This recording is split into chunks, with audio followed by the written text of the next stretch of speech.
Iran ও যুক্তরাষ্ট্রের মধ্যে সম্ভাব্য সামরিক সংঘাত নিয়ে উত্তেজনা আরও তীব্র আকার ধারণ করেছে। এরই মধ্যে দুই দেশের শীর্ষ কর্মকর্তাদের সরাসরি যোগাযোগ বন্ধ হয়ে গেছে। ফলে আরও জোরালো হয়েছে ইরানে যুক্তরাষ্ট্রের সামরিক হস্তক্ষেপের আশঙ্কা। এমন পরিস্থিতিতে ক্ষেপণাস্ত্রের মজুদ বাড়িয়ে শেষ রক্তবিন্দু পর্যন্ত লড়াইয়ের ঘোষণা দিয়েছে আয়াতুল্লাহ খামেনির দেশটি। সেই সঙ্গে ৩ মুসলিম দেশের মার্কিন ঘাঁটি উড়িয়ে দেওয়ার হুঁশিয়ারি দিয়েছে ইরান। বিস্তারিত জানাচ্ছেন শেখ ফরিদ। যুক্তরাষ্ট্রের আসন্ন হামলার মুখে সর্বোচ্চ প্রতিরক্ষামূলক প্রস্তুতি গ্রহণ করেছে ইরান। সেই সঙ্গে মার্কিন বাহিনীর যে কোনো ধরনের আগ্রাসনের মুখোমুখি হওয়ার জন্য ইরান প্রস্তুত রয়েছে বলে জানিয়েছেন আইআরজিসির বিমান বাহিনীর কমান্ডার সর্দার মুসাভি। 14 জানুয়ারি এক প্রতিবেদনে এমন তথ্য জানিয়েছে বার্তা সংস্থা রয়টার্স। আইআরজিসির বিমান বাহিনীর কমান্ডার আরও জানান, ইসরায়েলের সঙ্গে গত জুনের 12 দিনের যুদ্ধের আগের সময়ের তুলনায় বর্তমানে ক্ষেপণাস্ত্রের মজুদ বাড়ানো হয়েছে। ওই সময় যে ক্ষয়ক্ষতি হয়েছিল তা মেরামত করা হয়েছে। ফলে আয়াতুল্লাহ বাহিনী বর্তমানে সর্বোচ্চ প্রস্তুত অবস্থায় রয়েছে।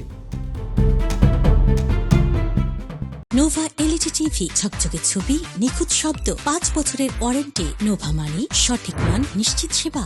এদিকে ইরানে হামলা চালানো হলে শত্রু পক্ষের জন্য অনেক চমক অপেক্ষা করছে বলে সতর্কবার্তা দিয়েছেন দেশটির প্রতিরক্ষা মন্ত্রী আজিজ নাসির জাদে। মার্কিন প্রেসিডেন্ট ডোনাল্ড ট্রাম্প ইরানের বিক্ষোভকে কেন্দ্র করে দেশটিতে সামরিক হস্তক্ষেপের হুমকি জোরালো করেছে। তার এমন হুমকির পর ব্রিগেডিয়ার জেনারেল নাসির জাদে ওই মন্তব্য করেছেন।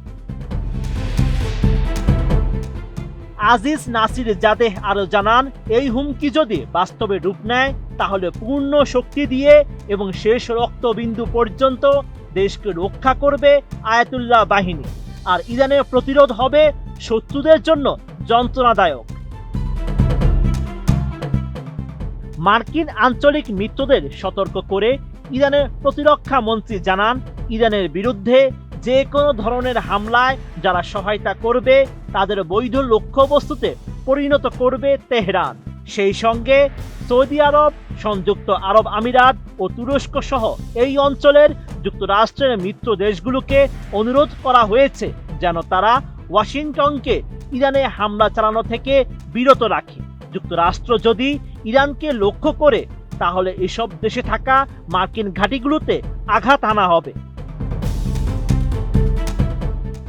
এমন পরিস্থিতিতে মার্কিন ঘাঁটিগুলো ছাড়তে কর্মকর্তাদের নির্দেশনা দিয়েছে যুক্তরাষ্ট্র। রয়টার্স জানায়, কাতারের আল উদেইদ বিমান ঘাঁটি থেকে 14 জানুয়ারি সন্ধ্যার মধ্যে কিছু মার্কিন সামরিক সদস্যকে সরে যেতে পরামর্শ দেওয়া হয়েছে। ইরানে বিক্ষোভকারীদের সুরক্ষায় যুক্তরাষ্ট্র হস্তক্ষেপ করতে পারে এমন সতর্কতার মধ্যেই এই পদক্ষেপ নেওয়া হয়েছে। Sheikh Farid, ATN news.